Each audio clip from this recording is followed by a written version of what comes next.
Hello दोस्तों। आजकल drug addiction के बारे में बहुत कुछ न्यूज़ में आ रहा है।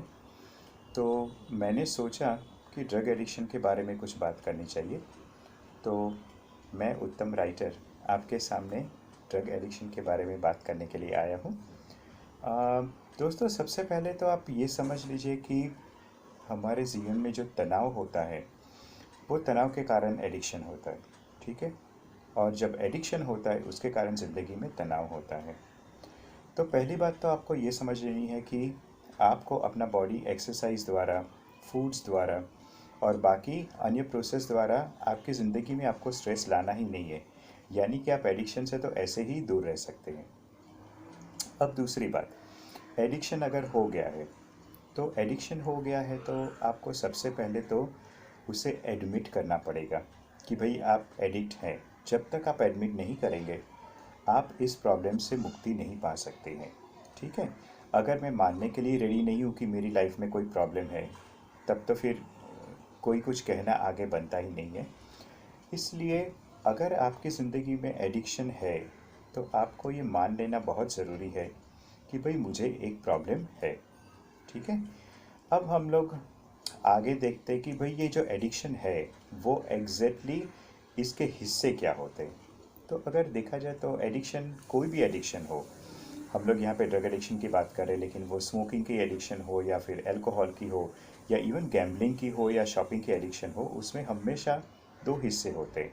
एक हिस्सा जो होता है एक हिस्सा जो होता है वो केमिकल कंपोनेंट होता है, और जो दूसरा होता है वो होता है बिहेवियरल कंपोनेंट। केमिकल कंपोनेंट जो है, यानी कि ब्रेन में जो बायोकेमिस्ट्री चेंज हो जाती है, उसके लिए तो हमें डॉक्टर के पास ही जाना पड़ेगा, वो ही उसका इलाज कर सकता है। और जो बिहेवियरल कंपोनेंट है, यानी कि वो ड्रग लेने की जो तड़प है, फिर कौन सी जगह पे हम लोग ड्रग्स लेते हैं, कौन से लोगों के अगल बगल में ड्रग्स लेते हैं, कौन सी स्थिति में ड्रग्स लेते हैं, ये सब बारे में आपको डॉक्टर ठीक से नहीं बता पाएंगे, क्योंकि उन्होंने वो एबनॉर्मल साइकोलॉजी नहीं पढ़ी होती। इसीलिए जब भी आपको ऐसी कोई परेशानी हो तो आपको एक डॉक्टर के साथ साथ आपको एक काउंसलर के साथ भी काम करना पड़ेगा, ताकि आपके बिहेवियर के बारे में जो आपको जानकारी देनी है। फॉर एग्ज़ाम्पल, जैसे कोई एक ड्रग एडिक्ट है, तो मैंने खुद कुछ अल्कोहल एडिक्ट्स को ठीक किया हुआ है। तो मुझे पता है कैसे मैंने उनको गाइडेंस दिया था कि भाई फ़लानी जगह पे तुम मत जाओ, ऐसे दोस्तों से मत मिलो, वगैरह वगैरह, जो वो हम लोग नॉर्मली जो काउंसलर्स वगैरह जो करते हैं वो। तो ये आपको ध्यान रखना है। अब चलिए आगे देखते कि भाई आपने फ़ैसला कर लिया कि मुझे ये ड्रग एडिक्शन से निकलना है बाहर, तो ये तो बहुत अच्छी बात है। आपने फ़ैसला किया है कि आपको ड्रग एडिक्शन से बाहर निकलना है। तो ज़रूरी नहीं है कि पहली बार आपने कोशिश की और पहली बार ही आप सफल हो गए। ठीक है, आपने अपने विल पावर के बल पे थोड़े घंटों के लिए आपने वो ड्रग कंज्यूम नहीं किया, थोड़े दिन के लिए कंज्यूम नहीं किया, लेकिन उसके बाद ऐसी तड़प बढ़ गई कि आपने जाके वो ड्रग फिर से ले लिया। क्या इसका ये मतलब है कि आप विफल हो गए? बिल्कुल नहीं। ज़िंदगी में जैसे बाकी चीज़ों में आपको विफलता मिलेगी, उसी तरह अगर आप कोशिश करते रहेंगे तो आपको कभी कभी विफलता भी मिलेगी, सफलता भी मिलेगी और विफलता भी मिलेगी, लेकिन आपको हताश नहीं होना है।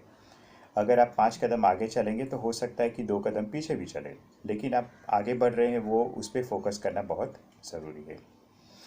और हम लोग क्या कर सकते हैं? तो देखिए, एक चीज़ हम लोग और ये कर सकते हैं कि मान लीजिए आप एक ड्रग एडिक्शन के शिकार हो गए हैं, आपका कोई फ्रेंड भी है, वो भी ड्रग एडिक्शन का शिकार हो गया हो या हो गई हो, और आप लोग दोनों ने फैसला किया है कि भाई अब हम लोग दोनों को इस चीज़ से निकलना है। ठीक है। तो आप लोग क्या कर सकते हैं कि हफ्ते में एक बार दोनों जन एक जगह पे मिल सकते हैं और डिस्कशन कर सकते हैं कि भाई आपने क्या किया और आपने क्या किया। ठीक है। फॉर एग्जांपल, एक ने ये टेक्निक ट्राई की ड्रग से दूर रहने की, और जो दूसरा आपका फ्रेंड है उसने कुछ और टेक्निक ट्राई की, और फिर आपको ये डिस्कशन करना है कि वो टेक्निक कितनी सफल रही। ठीक है। वो टेक्निक कितनी सफल रही वो डिस्कशन करना है और अपने जीवन में उसे लागू करना है। तो इस तरीके से आप हफ्ते में 1 या 2 बार अपने फ्रेंड से मिले और वो टेक्निक कौन सी फॉलो कराए, आप कौन सी टेक्निक फॉलो करें, वो आप एक्सचेंज भी कर सकते हैं, ताकि एक आपको सपोर्ट भी मिलता रहेगा कि भाई मेरे जैसा भी दूसरा कोई है जो इस प्रॉब्लम से जूझ रहा है, और वो जूझ रहा है तो मैं भी जूझ सकता हूँ। तो उसके लिए हम लोग ये कर सकते हैं। दूसरा आप ये कर सकते हैं कि आपके घर में एक आपको एकदम ब्लैंक डायरी लेनी है जिसको हम लोग जर्नल बोलते हैं। और वो जर्नल में आपको हर रोज़ के हर रोज़ कौन सी चीज़ों से आपको फ़ायदा हुआ, कौन सी चीज़ों से आपको फ़ायदा नहीं हुआ, वो चीज़ें आपको लिखनी है। अब जैसे उदाहरण के तौर पे आपको काउंसलर ने ये कहा है कि भाई नॉर्मली आप कौन सी जगह पे जाके ड्रग एडिक्शन करते हैं, चाहे वो कुछ भी ड्रग आप लेते हो। आपने कहा कि भाई फ़लानी जगह पे वो जो गली है, गली के बिल्डिंग के पीछे कोई नहीं होता है तो वहाँ जाके मैं ये लेता हूँ। तो आपको वो काउंसलर ने ये कहा होगा कि भाई वो स्पॉट पे आपको नहीं जाना है। तो अगर आप लगातार बहुत दिनों तक वो स्पॉट पे नहीं गए, इट मीन्स कि आप सफल हैं। तो आपको अपने जर्नल में वो लिखना है कि भाई काउंसलर ने मना किया था और मैं उस स्पॉट पे नहीं गया, तो ये मेरी सफलता है। ठीक है। या फिर सपोज़ कुछ ऐसा हुआ कि आपको दवाई खाने के लिए कहा था और आपने वो दवाई नहीं खाई, तो वो आपकी विफलता रही, तो वो भी आपको लिखना है। तो इस तरीके से आप जर्नल मेंटेन करेंगे तो बहुत ही अच्छा आपके लिए रहेगा। अब इसके अलावा हम लोग क्या कर सकते हैं? इसके अलावा एक बहुत ज़रूरी चीज़ ये है कि आप कोई ना कोई हॉबी फॉर्म कर लें। ठीक है?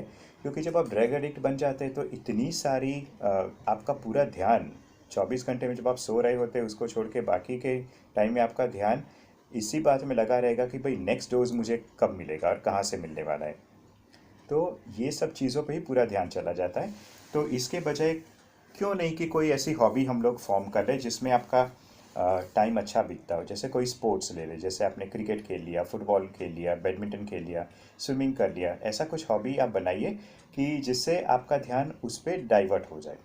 ठीक है, तो उसका ड्रग्स की तरफ आपको इतना ध्यान नहीं रहेगा। और क्या कर सकते हैं? एक बहुत इम्पॉर्टेंट चीज़ है जो हम लोग को पता ही नहीं होती है, वो है नारकोटिक्स अनोनिमस। ये एक विश्व भर में बनाया हुआ ग्रुप है।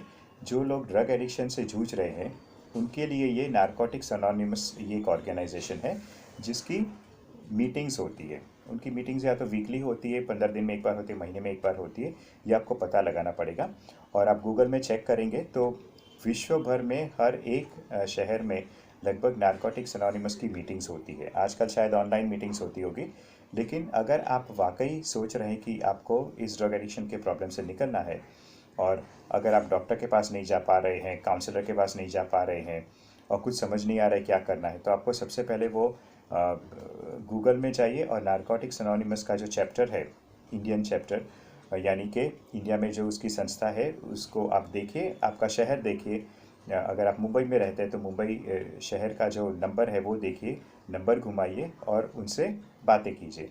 और एक बात हमेशा ध्यान रखिए कि ये नारकोटिक्स अनोनिमस है। अनोनिमस का मतलब क्या होता है कि यहाँ पे आपने उनसे बात की है वो किसी को पता नहीं चलेगी।